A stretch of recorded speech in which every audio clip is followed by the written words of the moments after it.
Transparency International, dans son indice de perception de la corruption 2023, publié le 30 janvier 2024, classe le Cameroun avec une légère progression sur le continent africain. Sur une échelle de 0 qui constitue les très corrompus à 100 étant considéré comme très propre, le Cameroun obtient une note de 27 sur 100 et occupe la 34e position en Afrique et la 140e dans le monde.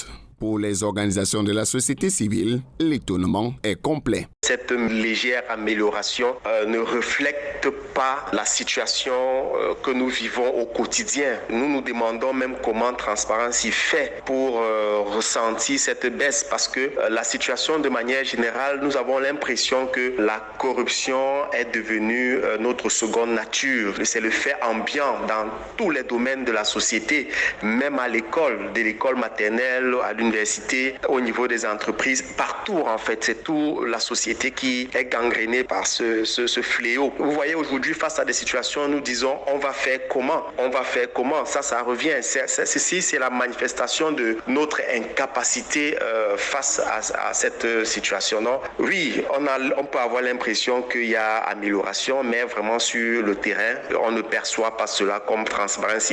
Avec ce score de 27 sur 100, le Cameroun se maintient à la deuxième place des pays les moins corrompus de la zone CEMAC. Les facteurs de la corruption pour la société civile doivent être attaqués et sont déjà connus. La mal-gouvernance, oui, qui est un élément essentiel du taux élevé de notre corruption.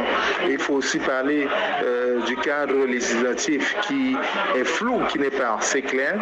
Il faut également noter que le système judiciaire n'est pas du tout adéquat.